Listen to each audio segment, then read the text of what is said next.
Tento videonávod popisuje první spuštění, připojení přístroje k internetu pomocí Wi-Fi a nastavení zeměpisné polohy.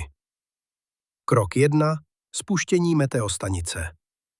Otevřete přihrádku na baterie a připojte adaptér k meteostanici. Zkontrolujte, že se stanice spustila a displej začal zobrazovat různé hodnoty. Na zadní straně, v bateriovém prostoru, najděte a stiskněte na 3 sekundy tlačítko Gateway. Na stanici se aktivuje režim přístupového bodu, takzvaný Access Point. Krok 2. Připojení k přístupovému bodu.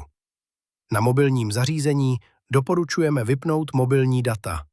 V nastavení Wi-Fi připojení vyhledejte Wi-Fi síť meteostanice ve tvaru TFA-MI-ID-9znakové ID meteostanice.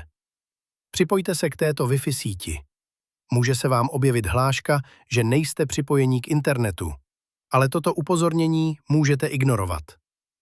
Krok 3. Nastavení Wi-Fi připojení. V libovolném internetovém prohlížeči zadejte do adresního řádku mi.local. Otevře se vám stránka se seznamem Wi-Fi sítí. Pozor! Stanice podporuje pouze Wi-Fi sítě na frekvenci 2,4 GHz. Vyberte z nabídky vaši Wi-Fi síť, přes kterou chcete připojit meteostanici k internetu. Zadejte heslo k Wi-Fi síti a klikněte na Enter. Pokud je připojení úspěšné, meteostanice krátce pípne.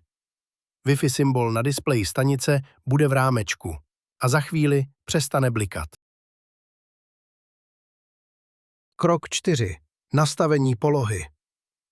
Pro zobrazení předpovědi počasí je nutné nastavit zeměpisnou polohu meteostanice. V jakémkoliv prohlížeči si otevřete stránku go.tfa.me. Po přihlášení zvolte možnost nastavení polohy. Stránka vás pak provede v jednotlivých krocích nastavením polohy meteostanice. Budete muset nejdříve krátce stisknout tlačítko Gateway pro ověření vlastnictví. Dále budete muset na mapě zvolit lokalitu, kde je stanice umístěna, a poté tuto polohu znovu stiskem tlačítka Gateway potvrdit. Po úspěšném nastavení se za pár sekund na displeji stanice objeví aktuální předpověď počasí pro nastavenou lokalitu.